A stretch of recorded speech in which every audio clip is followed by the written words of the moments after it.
they're not completely in season, this is a nice little cheat. And you could do this with a lot of different fruits and really get some really great flavor out of that.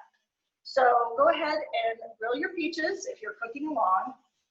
And then we're also going to go ahead and get the base of our panna cotta started. So this is 1 cup heavy cream and 3 cups whole milk. Go ahead and put that into your saucepan. Does it look like I'm doing this into the saucepan or onto the counter? I'm not too sure which. So there we go. And so we've got our cream into our saucepan. And before we get this on the heat, go ahead and sprinkle in your gelatin and get that softened up. So for 4 cups of milk and cream mixture, I like to use about these little packages of gelatin, about 1.5 of these. And then that should give you a really nice consistency. So while this is softening up and our peaches are grilling, Niall, what are you getting started on? Niall, before you start, I do have a quick question. Somebody asked, which is a better choice for the dish? The I'm going to butcher how to call this, so just hold on. The schiaffoni, huge tubes, or fettuccine pasta? Wait, is this a question to me? It is. And what was it again? It's which pasta is a better choice for this dish? The schiaffoni, which is huge tubes, or fettuccine pasta?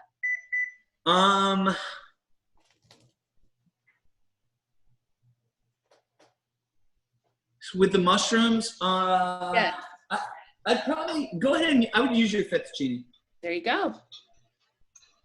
Yeah, I mean, you can kind of get away with both, but I'd probably do fettuccine because then you can kind of fold it all together. All right, so when I sent out the ingredient list, I had a little recommendation, which is the stock to build that first. So hopefully you got that together. It's a nice stock. One of the nice things is about cooking stocks is, once you make it, you can you can freeze it. So I've seen people put them into like free ice cube trays. You can just pour your stock in there. So you have like 2 ounces of additional stock anytime you want to add flavor or something like that. I actually just built mine this morning. So it's all done. I just need to pass it. I have my chinois set up. Which is basically just this fine mesh strainer here. So I'm gonna pass this through here. And so basically I'm just pouring it through here. So if you have your stock right now, go ahead and pass it. We basically want the liquid, or maybe you've already passed it. When you do pass it, I love these chinois mostly because it's super fine mesh. And then it allows us to press it through without getting too much actual product through the strainer, and the harder you press it, obviously you extract more and more flavor. So I'm going to just let that drip there for a moment. Then I've got some thyme that I grabbed from actually right outside here, and then also some oregano. I know it calls for thyme and sage, but as I was walking past the oregano, I was like, wow, that oregano looks really good. So like I said, ADD. When I was in school, they were like, you either medicate them or put them in a dish station. And so here I am 30 years later. So anyways, if you do have some oregano, you can throw it in there. If not, you can just stick with the thyme and the sage. I'm just going to clean this thyme up a little bit, kind of take the stems. This stuff is really, really young, and this is an early sprout. So even if some of the stem does get in there, it'll break down pretty well. It's like I said, it's a very young thyme.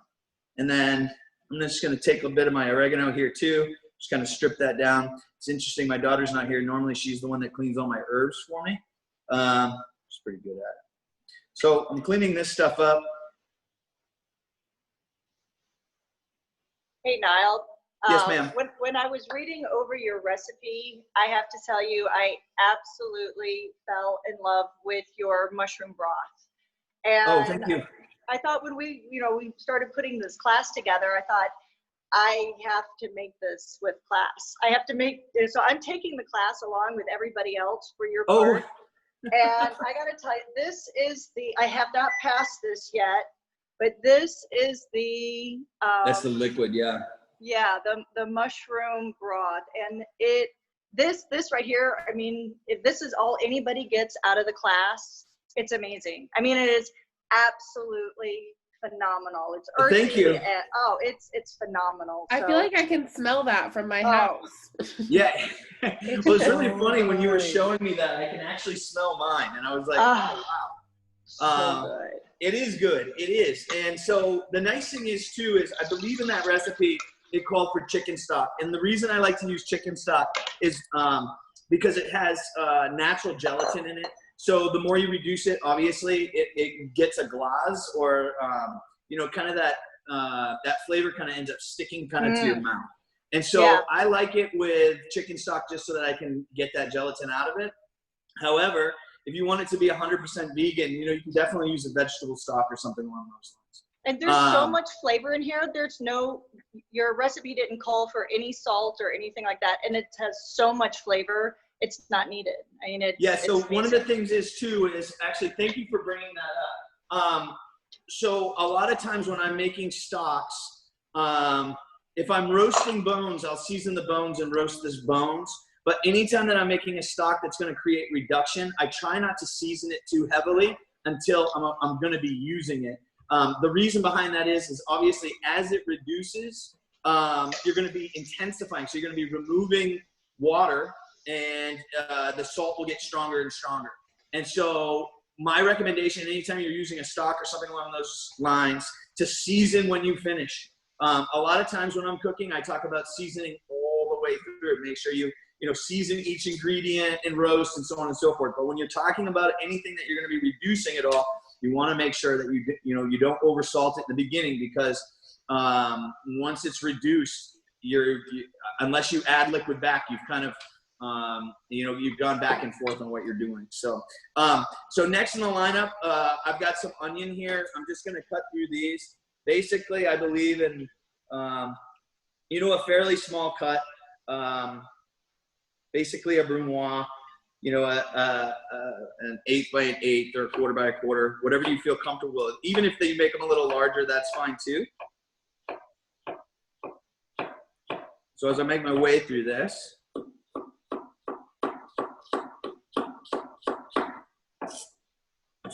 so one of the things about this recipe is I was trying to think, like at one point I was thinking about doing like a short rib ragu or something like that. But I find that, it's a little heavy. And as I just, walked in from the outside, I think it's like 140 degrees outside.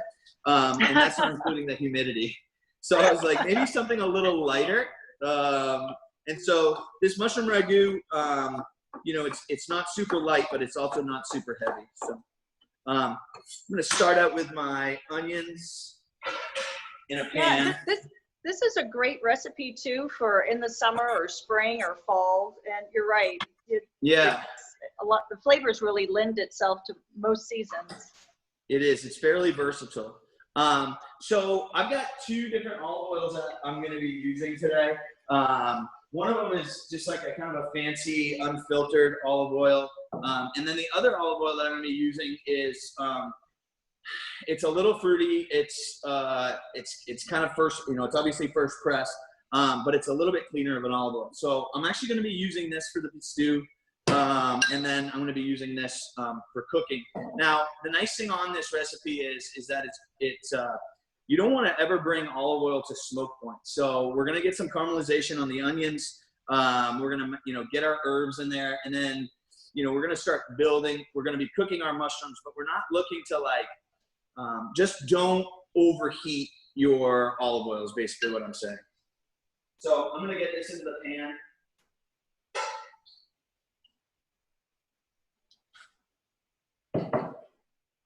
I'm going to take my herbs and my onions at the same time. So I'm going to roll this sage up and basically chiffonade it. So I'm going to roll it, and then I'm just going to cut really thin strands out of it. Niall, when you're doing your onions with your herbs, are you doing it at a medium-high heat so the herbs don't burn, or are they protected? Can you still do it at a super high heat, or? Yeah, so when everything enters the pan is going to be fairly hot. Probably around a couple hundred degrees. But as soon as, just remember that it doesn't take much to remove heat from a pan. So as soon as I add these, 75-degree ingredient, it's going to greatly reduce the pan heat. So right now I have it on high temperature. As soon as I add these, you're going to hear shh, and then as soon as I hear that, I'll bring it down to about medium temp. And like I said, my goal is to lightly brown, get my onions basically to a translucent stage, so then therefore I can add my mushrooms. I can't remember if I had made recommendation with that. If you're using like chanterelles or porcinis or morels or kind of the trumpets, then I would recommend keeping my chanterelles separate to the end and cooking them in a separate pan. The reason is at the end you can kind of fold it all together, but it will leave the integrity of each mushroom, so you'll be able to like define the mushrooms. A lot of times, what I'm using today will be I'll be using creminis. I'll be using New England button mushrooms or button mushrooms and portobellos. I figured it'd be best to use those ingredients because those are readily available to all of us. So I'm about to add these to the pan.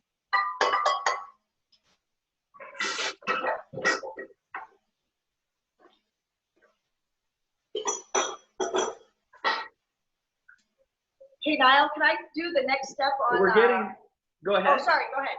No, you go. Okay, so our peaches are just about done, and I've got a really nice char going here. You see, whoo, they're dripping. You can see how it's nicely chopped. And let's go ahead and put that into your pot, and then we're just going to add the rest of the compote ingredients, which is 2 tablespoons of butter, about a 1/4 cup of water so it doesn't burn at the bottom, 1/2 cup of brown sugar, and a 1/2 lemon. And then an optional ingredient to kind of give a little bit more depth, a little bit more layering of the flavors, is about 2 ounces of bourbon. And after the compote cooks, you're really not going to have any alcohol in this because it's going to cook off the alcohol, but it just gives a really nice flavor. So, all right, Niall, what do you got going on over there? So I've added my mushrooms and I've started cooking those. I'm going to have you come over here.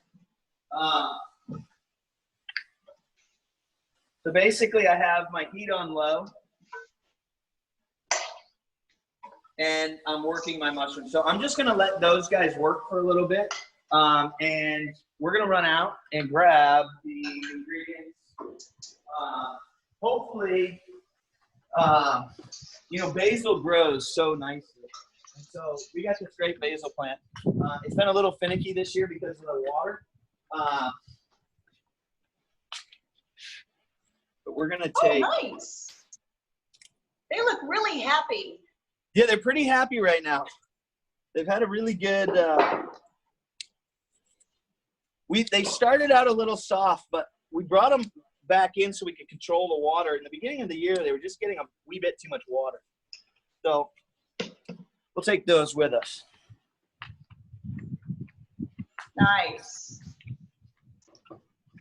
We're on a field trip. We're on a field trip. We just went on a field trip. And I was right, it's actually 143 degrees outside. With the humidity, it's about 210. That's right. So making things really easy on us. If you don't have a Robo-Q or something along those lines, you can do this with a knife, or you can do it with a pestle and mortar. So, but I'm gonna take, I don't wanna say the easy route, but the easier route. So we're gonna take all this fresh basil, throw it into here. I know I said 4 ounces in the recipe, but something like that. So right now you're working on the pistou? The pistou, because my ragu is working, so now I'm just kind of waiting on my mushrooms. I'm looking for my mushrooms to kind of get, to start breaking down, and then I'll start adding my other ingredient to it. Just remember that the herbs are there, the onions are there, the mushrooms are there. So I have a little free time, so, you know, basically while I wait for that, I can kind of get this started. So I'm getting all my basil picks. Everything's going in there. You might have seen some flowers going in there. Those are basil flowers. That's totally fine. Make sure we get everything we can off these guys. Niall, did you put both your brown, did you put all the mushrooms in at once, or do you layer those in? Yeah, so if I was, I ended up putting all my mushrooms in at once, but if I was making, if I had chanterelles, and I was cooking morels and I was cooking chanterelles and then I had portinis too, I'd probably keep my mushrooms separate until I came to get ready to plate, and then I'd fold everything together at the very, very end. The concept of that is just like to keep the mushrooms integrity individual. But because I'm using creminis, creminis, portobellos, and buttons, you know, I feel all right because they're just all going to cook down together anyways. And, you know, the other thing is too, is if, you know, some people want things to look fancy. I'm more of a function type of guy. So I'm looking to try to maximize the flavor out of these mushrooms as best as possible. So I've got all my basil in there. I got 1 clove of garlic here. I'm just going to give it a smash, kind of get it going. I'm going to throw that in there. Then I'm going to take this really nice olive oil.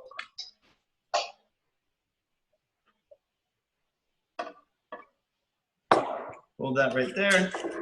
And then, so a pistou is kind of the French variation of pesto.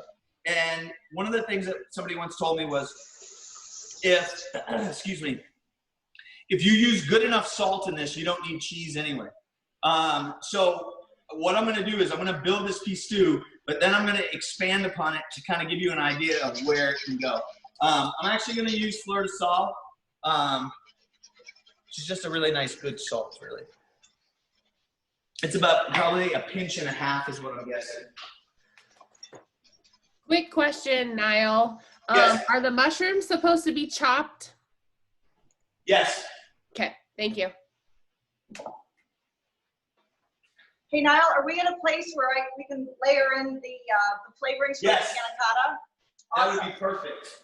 Okay, so in both of our panna cottas, go ahead and you've got your gelatin sprinkled in. It should be nice and soft, should bloom. That just helps incorporate it into the milk and cream mixture. And then in this one right here, this is going to be our vanilla, and this one's going to be our chocolate espresso. I make sure I've got my heat down because I'm cooking dinner with you guys. All right, so for our chocolate espresso, we've got also 1 cup of sugar in here, and I added a little bit more sugar in this one because the chocolate is unsweetened, and this is a 1/4 cup unsweetened baking cocoa powder and 2 teaspoons of just instant coffee. You could use instant espresso, and you might want to cut it back just a little bit to maybe 1 teaspoon. Taste it. If you want a little bit more coffee flavor, then add another teaspoon. So this is now just going to go back on the stove on low until everything is incorporated. And then for this vanilla, we have a little less sugar in this one. Now I have made these with Truvia and sugar substitutes. And Truvia I have found works the best in these. It dissolves well, it doesn't have a weird taste or aftertaste, and it does really well. So that was about 2/3 cup into this. And then we're gonna put in a little vanilla. Now this is a wonderful ingredient. This is a vanilla bean paste, and I discovered this in my internship working over at the Firefly, and oh my God, it's heaven. This is absolute heaven in a jar. I love this. It has, so if you can't find, I got this on Amazon, And if you can't find it in your store, or if you sometimes, especially out here in rural Illinois, it's difficult to find a whole bean vanilla. You can hold this on your shelf, get it on Amazon or a specialty cooking store, and it's really, really, really nice. So with this bean, I'm gonna go ahead and cut it down the middle and scrape out the seeds, and then put it in here, bean and everything, and just let this soak and let it absorb all the vanilla flavors. And then once this cools down, we'll be able to put them into our pretty glasses. But one last thing, I do have to say, a lot of a wonderful little secret to pastry chefs and desserts is always add just a little bit of salt. You know, think salted caramel, salted apple, salted little things. The salt actually brings out the sweetness and makes it divine, absolutely divine. You don't need a lot, maybe about a 1/4 teaspoon, and it really just brings everything front and center. Fabulous. Just heightens everything just a little notch. So I'm going to go ahead and scrape this bean and put it in our vanilla panna cotta. And just so everyone knows, I did share the link to the vanilla bean paste in the chat, so you'll have that as well. Fabulous, fabulous, fabulous. You know, another friend of mine, I have not checked out this resource, but a friend of mine got online and found the peach truck. And she got a huge bushel of peaches from them, and they are freestone peaches. The peaches that I found here in our neck of the woods were not freestone peaches. And what that basically means is that it takes an act of Congress to get the pit out away from the peach.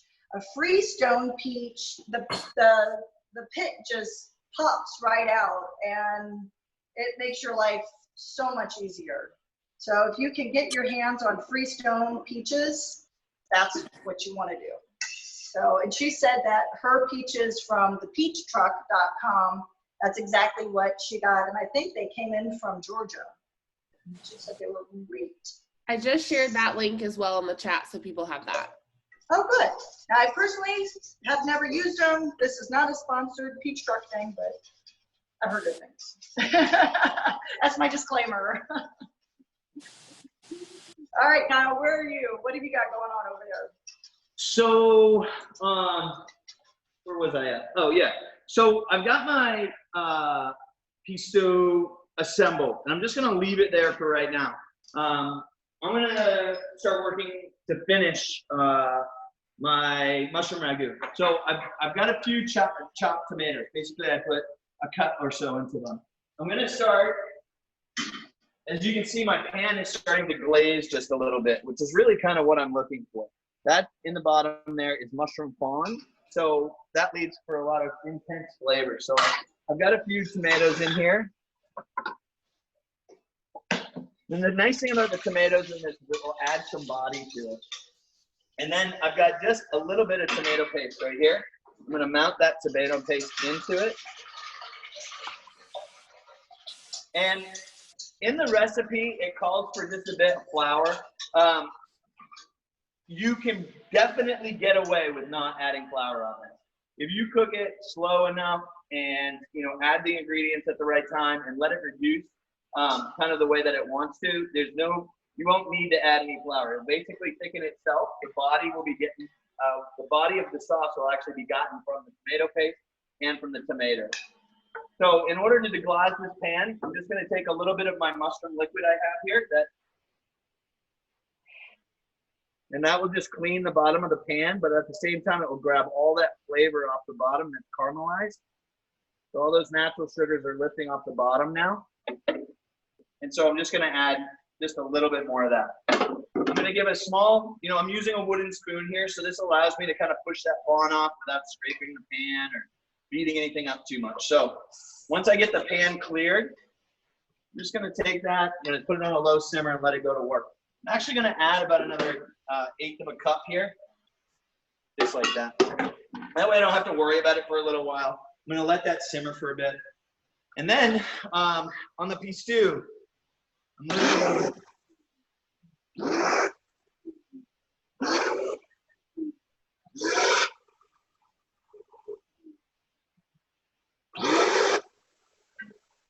Niall, can you do a quick reminder of what's in the blender?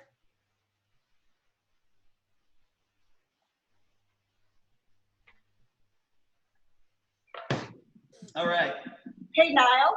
Yes, ma'am. Niall, what's in the blender again? So this is basil, salt, olive oil,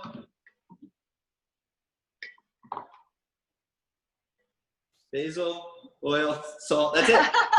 Sorry. Okay. I was like, Good job, no, Jeff. garlic. Sorry, garlic. I was like, there's 4 And garlic, ingredients, and I'm only okay. saying 3. So there's a clove of garlic, there's olive oil and basil and salt. And so basically, at this point, you have a sauce. A really versatile sauce, actually. So you can kind of see, it's got great color to it. Ooh, pretty. Yeah. And it's basically, like I said, if you have good salt, it's almost like you don't even need to add cheese. So that's the first bit. One of the things that you can do with this at this point is you're going to be cooking pasta in a little bit. And like I said, when you're plating, it's always important to be seasoning all the way through. So this is a really good sauce to toss your pasta in. It kind of lends the basil flavor, a bit of salt, and olive oil coats it. So, that's a possibility at this point. So I'm actually going to steal just a little bit of this and set it aside. And then I'm going to show you something else we can kind of do with this to increase or just change the, dynamics of the sauce. Let me see if I can grab a little bit like that. That's basically all I need. Now, the nice thing about this sauce is it's very, very intense. So a little bit will do you. Now, I'm going to take this and throw this back on. Grab my lid. Now, I'm just going to take, just remember, this isn't in the recipe, but everything that you are cooking, you can always look at ways to make changes or adjustments. And so what I'm going to do is I'm going to throw just a little bit of lemon zest into this. And a little bit of Romano. Nice. And the nice thing is it's already sitting in the blender, so it makes it kind of easy to.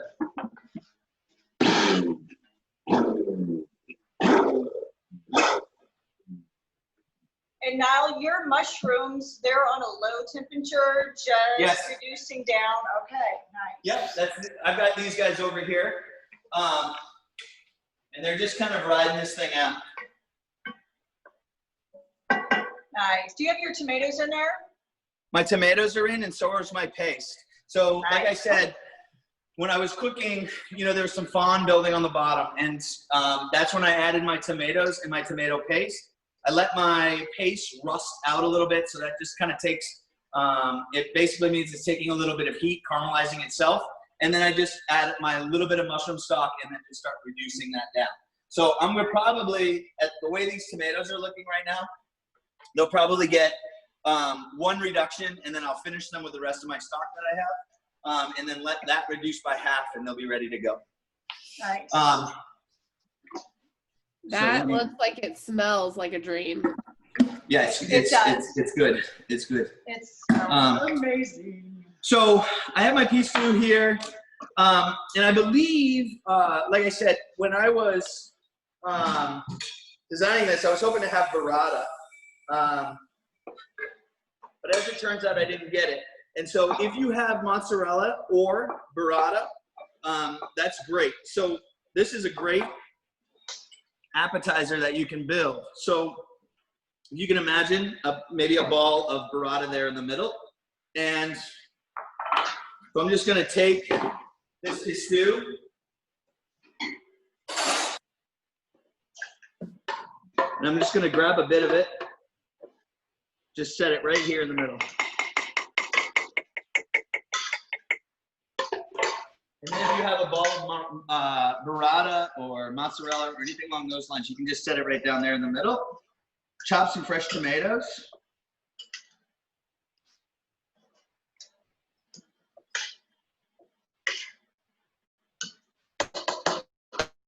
Once these bad boys are chopped, you just kind of throw them around.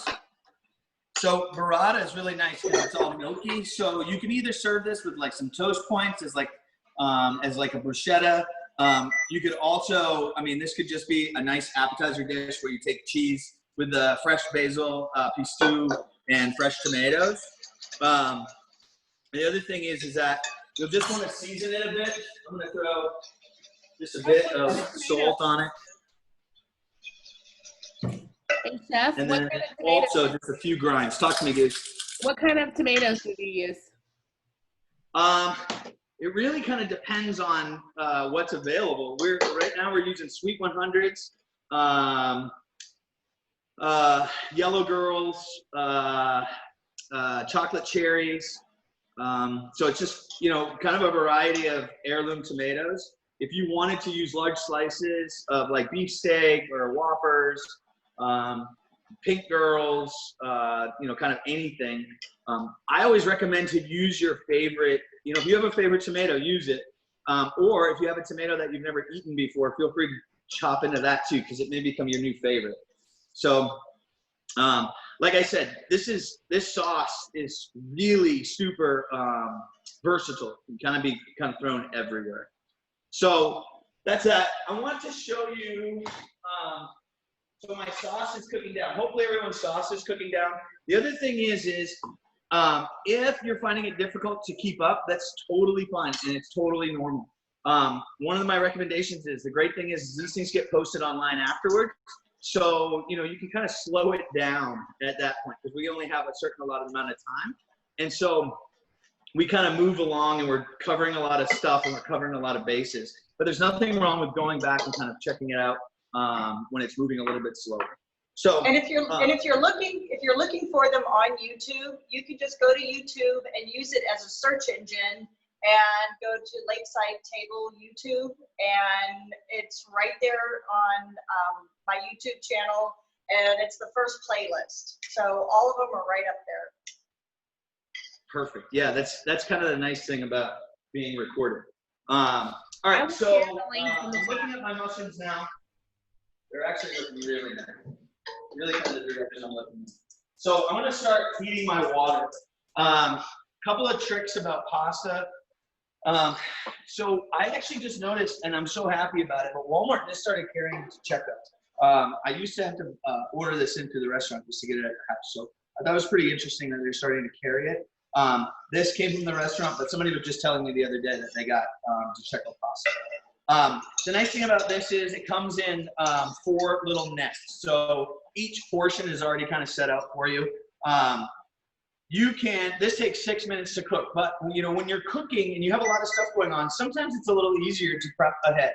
So the cook time on this pasta, on this pappardelle, is 6 minutes. A lot of times the guys in my kitchen come up to me and they say, "Hey, how long is this pasta supposed to cook?" And I say, "What does it say on the box?"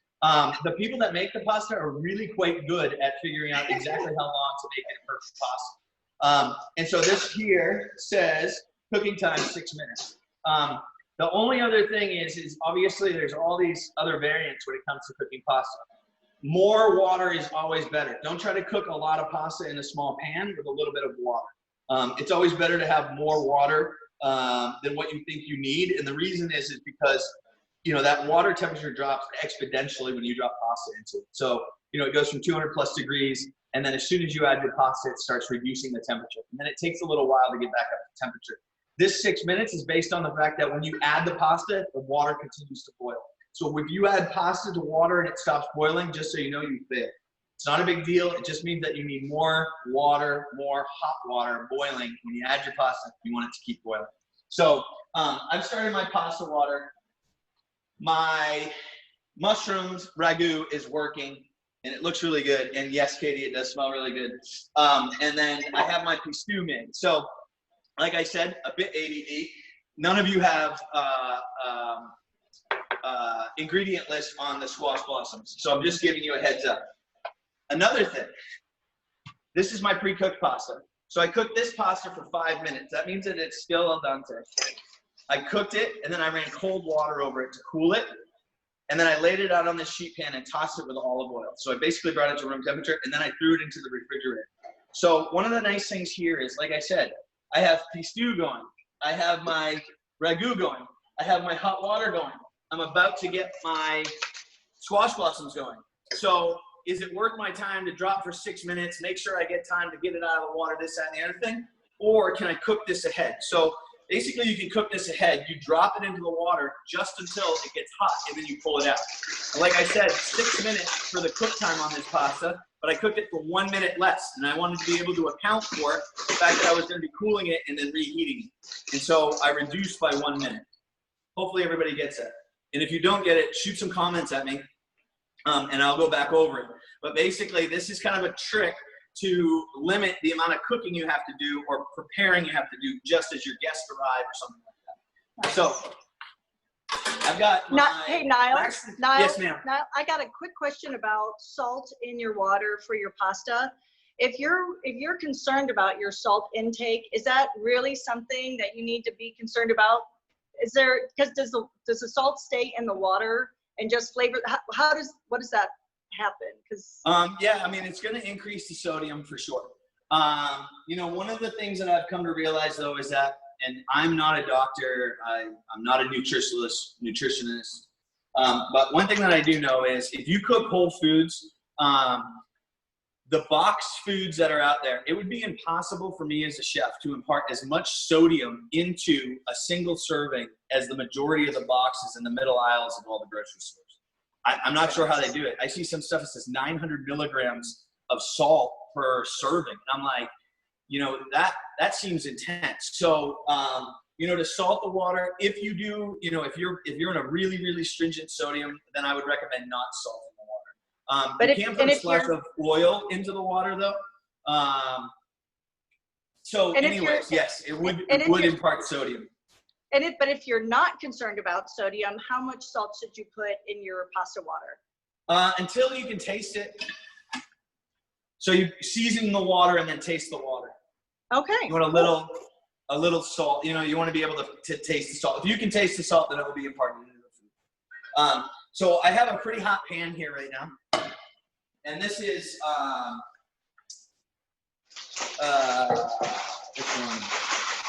This is grapeseed oil.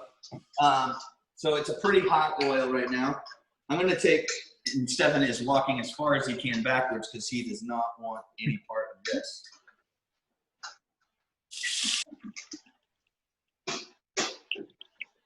So these are my squash blossoms. Like I said, I was just walking by. They look so good. I was like, man, I don't want to miss out on them. And how much oil is that? About a ½ inch? Yeah, I mean, it's enough to coat the bottom of the pan. It's probably about a 1/4 inch off the bottom of the pan. And there's nothing inside the squash blossom. That's just squash blossoms straight up. These are just going to be straight up fried squash blossoms. All right. You know, Niall, the very first time I ever had fried squash blossoms was at the Firefly. Oh, really? Yeah, and I was hooked. Crazy. You know, it's funny. When we originally planted squash, our whole thought was like, oh, cool, we'll have zucchini and summer squash and patapan and all these cool squashes. And then we started getting these squash blossoms. We were like, you know, we should stuff those and then fry them and then see what happens. And now it feels like we grow squash and zucchini just a lot. So all that stuff is working.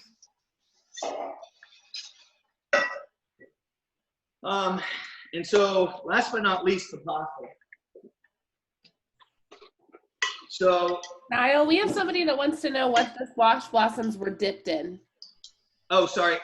It's just AP flour and salsa water. So a little salsa water and AP flour.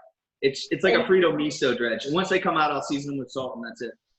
And anybody not in the restaurant business, AP flour is all-purpose flour. Yes. Because I'd be looking, going, "Where's the AP flour?" Oh, that's funny too. Yeah, that happens to me all the time. Or like I'm like chinois. Like somebody grab me a chinois. Like what are you talking about? Fun mesh string. It's like what? All right. So I'm gonna flip.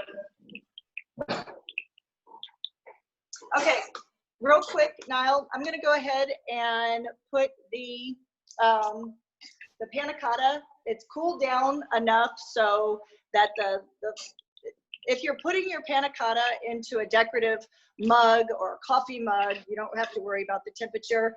If you're putting it into a wine glass or martini glass, you definitely want to make sure that the temperature is not hot, and warm is fine, but something not hot. Now, the compote is still cooking down, and this might need, you can kind of see it's got some really nice, let's see if I can kind of put this down here. Get some nice. Back that up a little bit, Madeline. Back it up.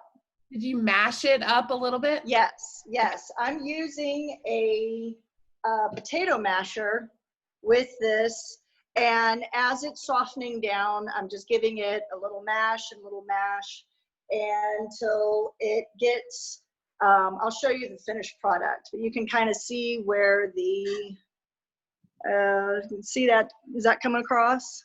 Yes, it looks beautiful. Awesome. So you can see it's still really liquidy. There's still a lot of liquid, and that's okay. It'll reduce down, it will soften up, and then you just keep mashing it until it becomes a paste. So what eventually it's going to look like is this right here. And so it starts looking a lot like applesauce. Can you see that? I can't get my hand out of the way. So that is what it's going to look like when it's all done, and then that's when you can take it off the, oh my gosh, hold on, gang. Are we still there? Gotcha. Okay, sorry. No problem. I'm like, somebody's texting, go away. Oh no, you're good. Okay, good. So here is our, we'll go ahead and I'll dip up our panna cotta into so the longer you can let your vanilla panna cotta with that vanilla bean do its thing, and you can see it is just milky. It doesn't look like it's going to do anything, and then after about 3 hours in the refrigerator, it's a beautiful pudding-like dessert. Really, really nice. So we're going to go ahead and, so this makes about 4 to 6 servings. To get 4 servings, it's pretty generous. So it's a very rich dessert. So it's, I think 2/3 cup is probably the ideal serving for it. So we've got a martini glass, we've got some really pretty wine glasses, and then after these are served up, then they go into the refrigerator for about 3 to 5 hours. And then after you pour them in, just clean off the side of the glass, and you have a really beautiful dessert. So we're going to top the vanilla one with the bourbon peach compote, and then the chocolate espresso gets topped with a little bit of whipped cream, which you can make with heavy cream, a little vanilla, and some powdered sugar, or you can use a great hack and get out the Ready Whip. Nothing wrong with that. And then top it with some chocolate shavings. So we'll do that at the very end of class. So, and then these just go in the refrigerator, and you are good to go. Set up, Madeline. About 3 to 5 hours. Thank you. You bet. And you can take your vanilla bean out of your vanilla Panna Cotta when you're done, when you've got everything into your pretty glasses, and give it a little rinse and put it into, you know, your sugar bowl, and it'll flavor your sugar to a really nice vanilla. It'll give you a vanilla sugar, and that's just great for if you're baking, or if you want to add it to your coffee or your Cheerios, whatever you want to do. It's really nice. Cheerios. Does anybody eat Cheerios anymore? Well, you know what? That way, my daughter would eat Cheerios. A little vanilla sugar. All right. Oh, good deal. All right, so I'll go ahead and top. This is a panna cotta that I had done a little bit earlier, so you can see it's all set up. And that looks beautiful, Madeline. That nice.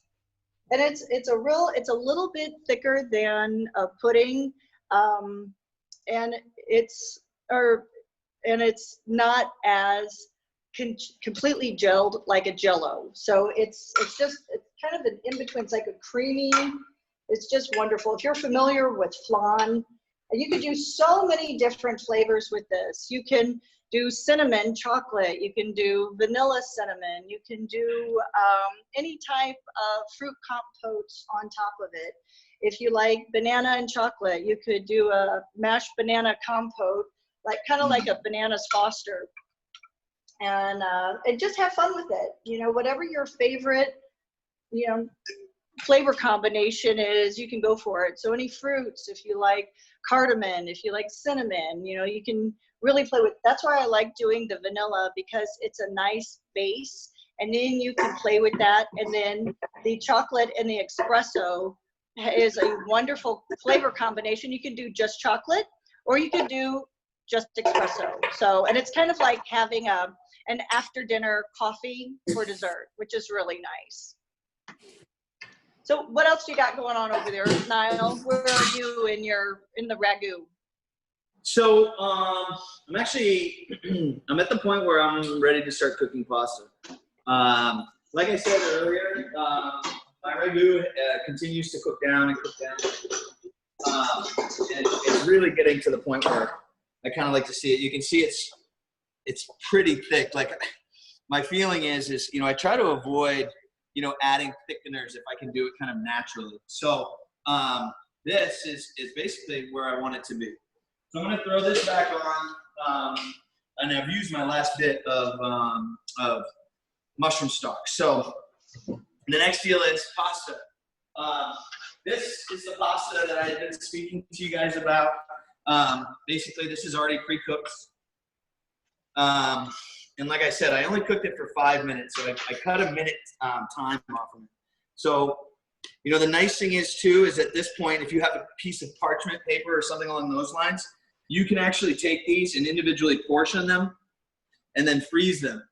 So you put a piece of parchment paper underneath, and then you put a piece of parchment paper over the top, wrap the whole thing in plastic wrap, and then you can put it into the freezer.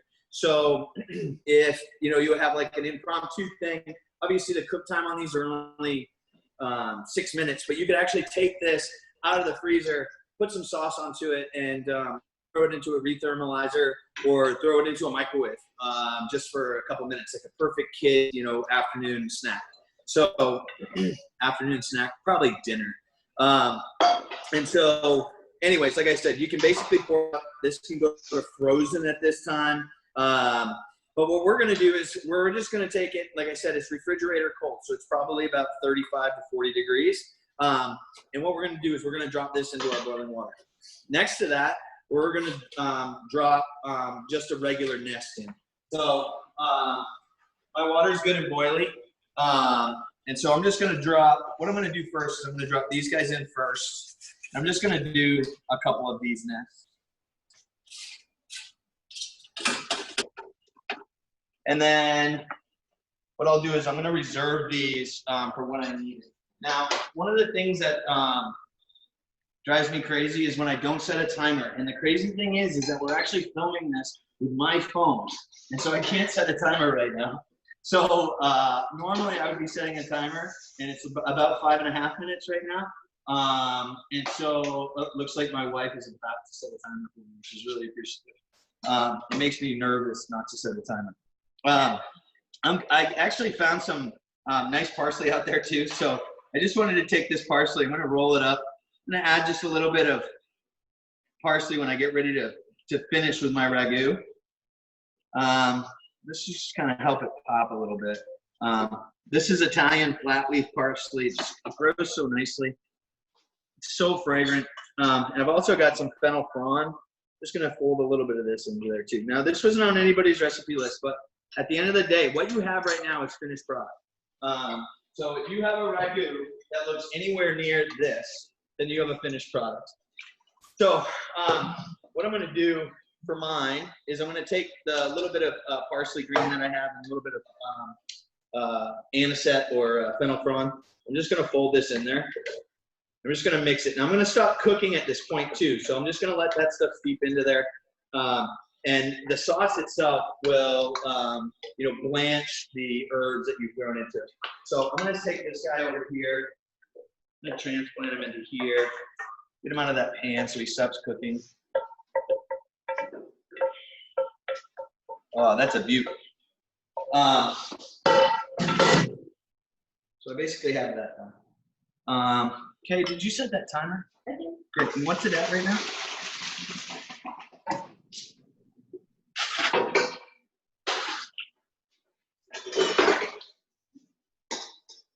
All right, so the other thing that I'm going to show you too is my trick that I love in making pasta. I actually learned this. I went on a trip to Rome, and I ate at a lot of amazing places. But the very best place I ate was at this little hole in the wall. And in the hole in the wall, they had this thing called cacio de pepe, which is basically cheese and pepper pasta. So it was this amazing pasta tossed with butter, a little bit of starch water, which is basically the water that you cook your pasta in, heavily seasoned with black pepper, and then a little bit of olive oil. So generally what I do is, so while my pasta is cooking, I just get this kind of prepped. I want to get my butter melted. I want to get the pepper toasted. So that's basically what I'm going to do. The way I'm going to do that is setting it right on top of my steaming water from my pasta, so that will add heat to the bowl, and then that way melt that stuff. At the same time, I've got about 2 minutes until my pasta is ready. So what I'm going to do is I'm going to take this pasta, which I have in a separate container. So I have 2 pasta holders down here. So this is what they look like. And they're just sitting in hot water. So it's basically a pasta / hot water bath. Then I've got my fresh pasta that I just dropped. So basically what I can do is I can save myself, say 5 minutes by not cooking pasta. And it gives me time to get all my other stuff set. I have my olive oil. You can see the ragu, it holds its own shape. It's not saucy or anything like that. So it's been reduced enough, which is kind of what I'm looking for. So, like I said before, I also have this great sauce. So I have this pistou, which I use for an appetizer, but I have this extra. So one of the great things that you can do with it also is dress pasta with it. So we're going to bring this down here to where we're going to plate. So I have my pasta here, and I've got another bowl.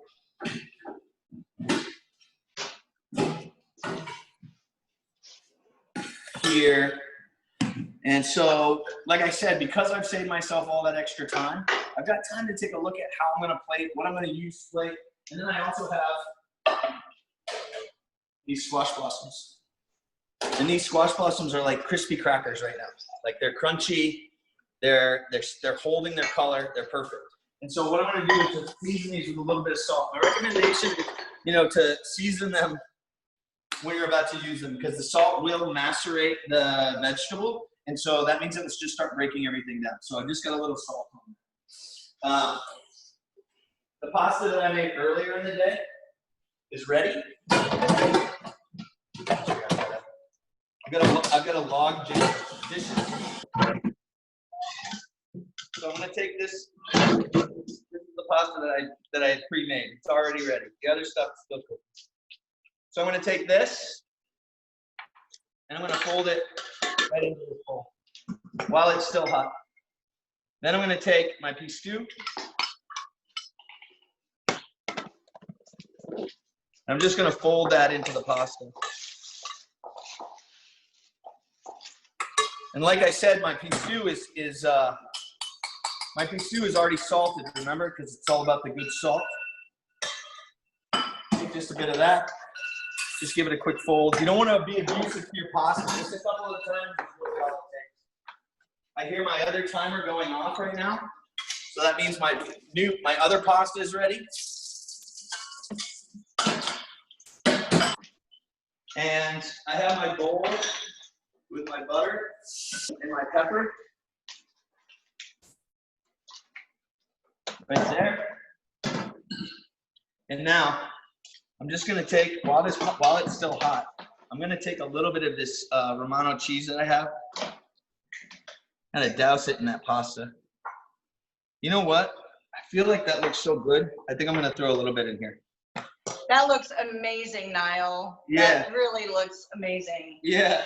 And then just a little bit of lemon zest into this pistou because I want to give it a little bit of a snack.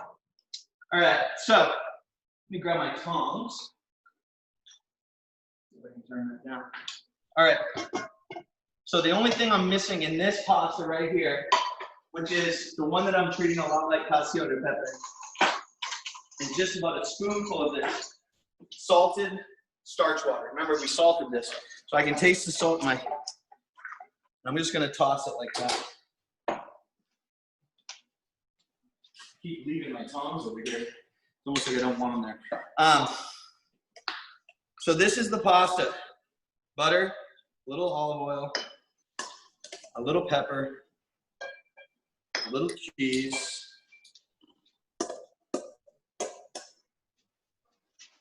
So just a little next here. Just like that. Then I have my pistou, which, man, it's pretty nice. Smells really good. It's like so aromatic with basil. My goodness. I can smell the lemon in it. So really at the end of the day, I gotta be honest, like these two dishes right here are complete. I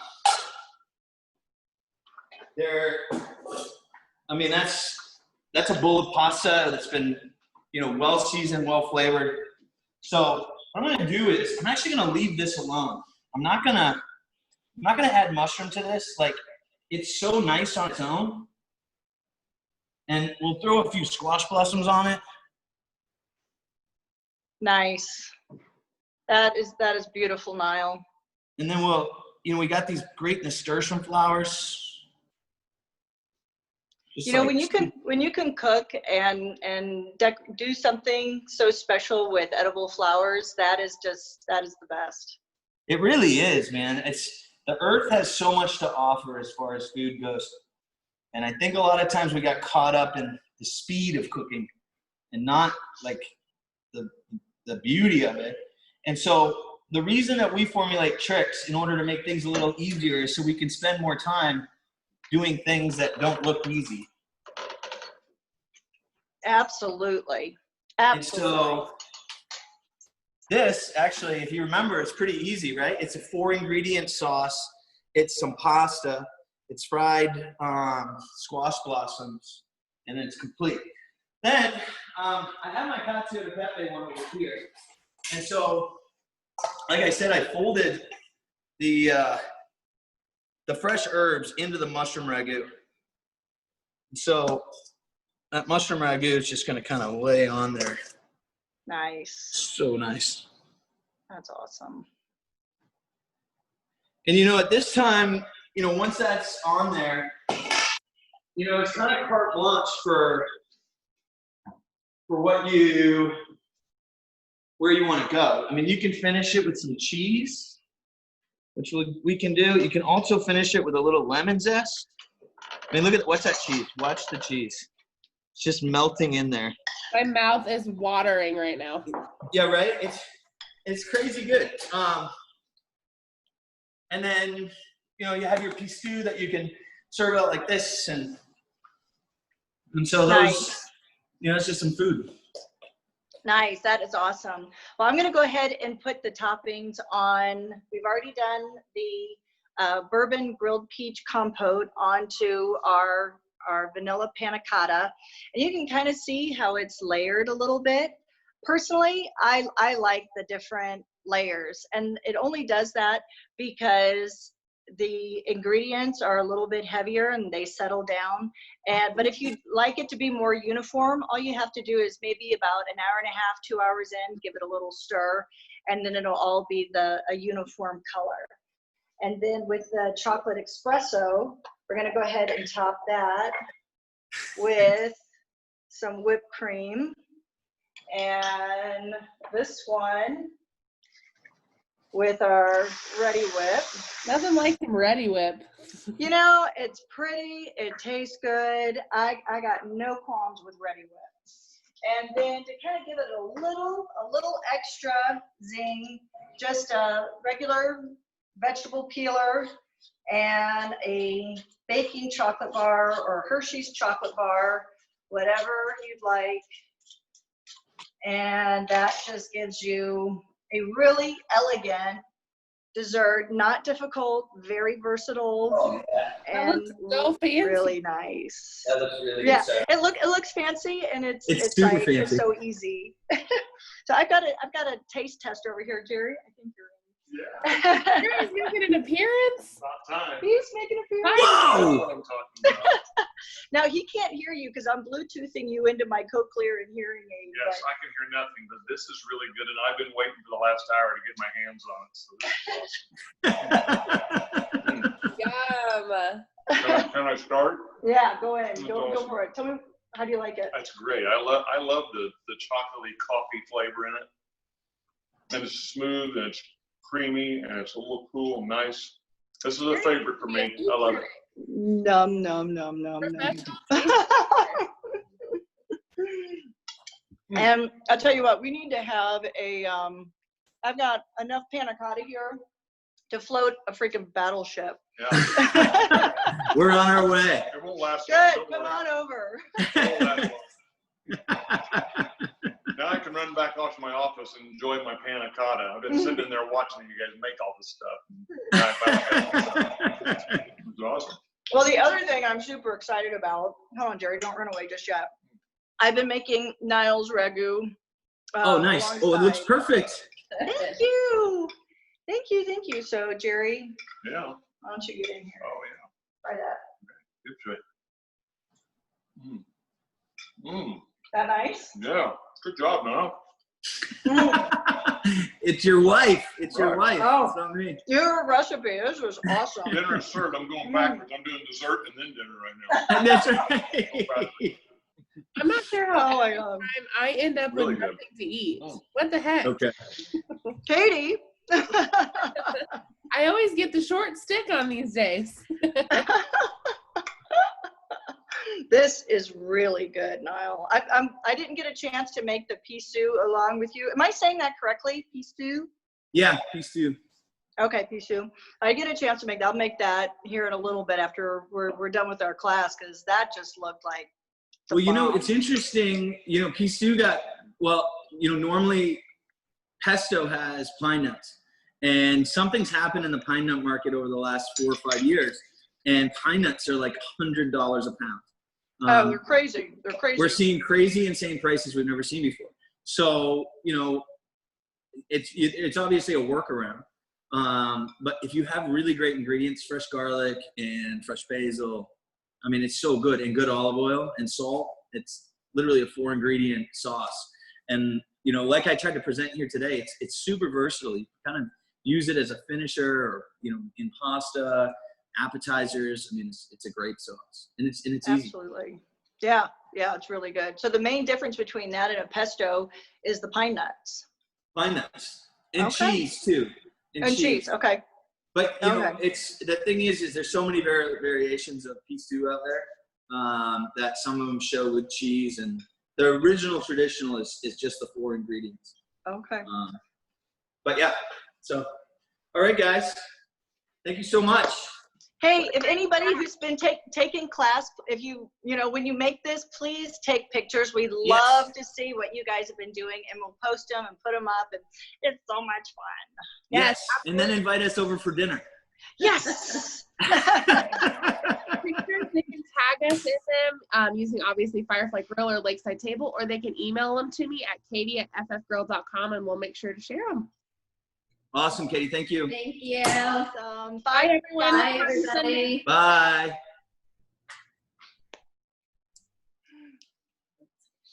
That